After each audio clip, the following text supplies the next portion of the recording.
Welcome, ladies and gentlemen, to the Last Wrestling Podcast, because if I have a wrestling podcast, everybody else in the world does too, and the concept is officially dead. I was originally going to do a big, live-ish review of this, but I don't want to go through that much trouble. I can't. I gotta get this out. AEW Winter is coming. I just finished watching this. Yes, I know, I'm several hours late. I don't care, it doesn't matter. Oh my freaking god! Kenny Omega is the new AEW World's Champion, and apparently, he's taking the title to Impact Wrestling. Secondary news story, Impact Wrestling is still a thing, somehow.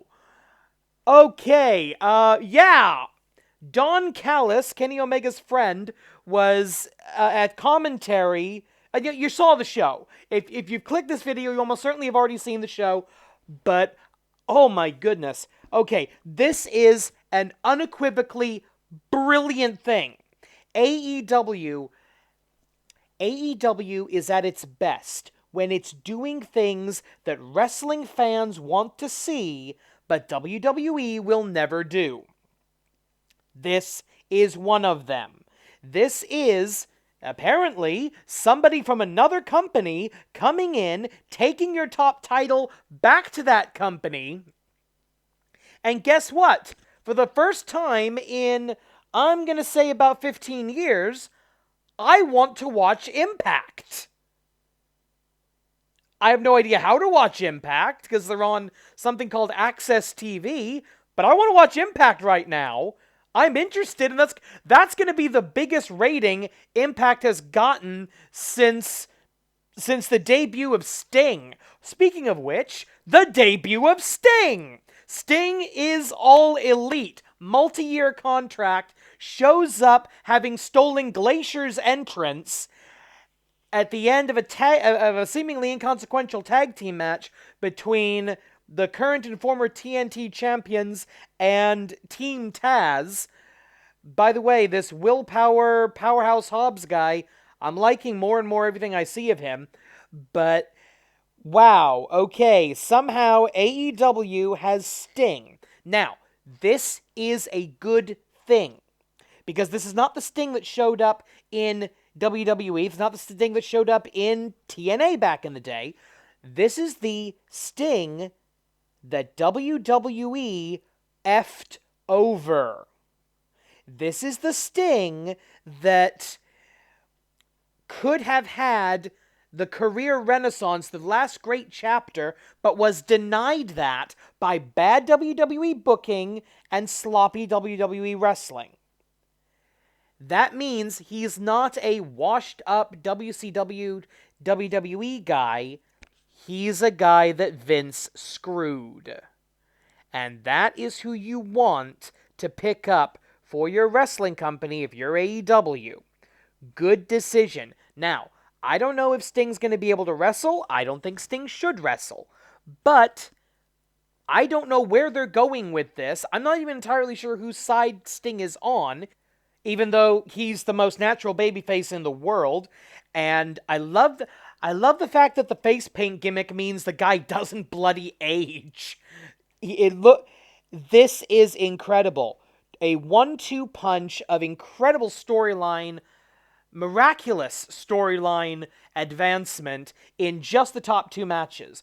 And you know what? The rest of the card wasn't bad. TNA. This is going to be a problem going forward, isn't it? AEW managed to put on a good women's match for the first time in about 6 months. Britt Baker, who is a doctor, versus legit, what was her name? Layla Hirsch. Legit Layla Hirsch. And I love this character. I love her look. I love her backstory. I love how she makes the fans look like complete idiots. Yeah, this woman who, born in Russia, wears the Russian colors on her ring gear, adopted by an American family, has lived in America her whole life, and people are chanting USA, USA. Either that means they thought the Russian flag was the American flag, Or they're cheering the heel, Britt Baker, who is a dentist, and they're chanting USA, USA against the American immigrant babyface. Oh, wrestling fans, never disappoint. But seriously, actually, the crowd was great tonight. It was a fantastic crowd. Hopefully, everybody was wearing their masks. They did look to be in the crowd shot. Okay, rest of the card. There was a match between Chris Jericho and Kazarian, Frankie Kazarian, that was completely inconsequential, but it did lead to something really stupid. Y2J, Jericho, he has convened an ultimatum with the inner circle. Either they're all going to get on the same page, or they're going to disband completely and forever. You've had like 3 weeks of the new dynamic. Tell more of the story, please. You're either jumping to Act 3, or you're jumping to the end of the story entirely. Because either they get together, end of drama, or they break up, end of drama, or you're gonna promise something that you're not gonna deliver. Dum dum dum dum dum dum dum dum dum. Okay, yeah, you can tell I'm not working for a script here, can't you? We also had a battle royal to start off the show, a battle royal for the Dynamite Diamond Ring, and I like that this is actually becoming an annual thing. It wasn't a one-off. The winner, lots of good things in a battle royal. A good battle royal should always include multiple storylines, either being advanced in the battle royal or spinning out of the battle royal, and we got a lot of that. Trying to remember just having seen it a couple of hours ago. Obviously, the winners, the 2 winners who will face each other next week for the ring, are Orange Cassidy and MJF, the current holder of the Dynamite Diamond Ring.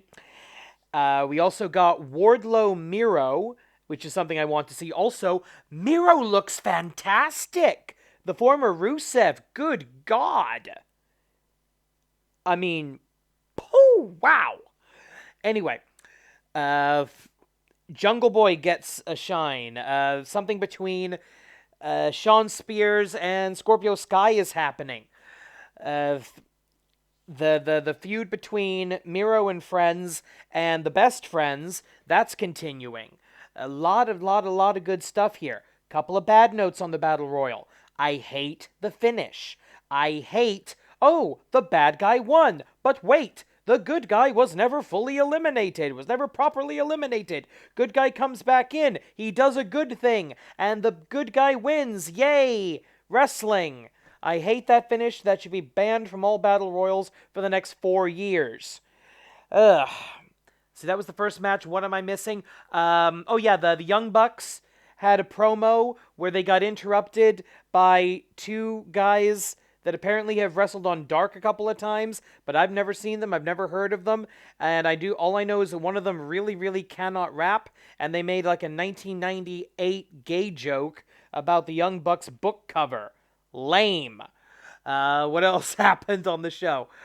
Boy. Oh, there was a promo with Hikaru Shida. By the way, her English remains amazing. I am deeply impressed with this woman. Her acting background comes through as well. Brilliant, brilliant, brilliant. And Abaddon, I think is the name. The zombie cosplayer. More of her, please. And we're going to get more of that next week. Other than that, if there's anything else on the show I forgot, it was forgettable. But Sting is in AEW. Impact is in AEW. We have a new AEW champion. And you know what? This show, top to bottom, under 2 hours, except for some bad booking and some lame promos, this was a fantastic episode of professional wrestling television. Ladies and gentlemen, I don't give these out that often. A+. A+ to AEW Dynamite. Winter is coming, winter is here, and AEW has never been hotter. I'm Ryu Sensei. Thank you for watching. This has been the Last Wrestling Podcast. Probably the shortest episode I've ever done. You're welcome. Catchphrase sign off.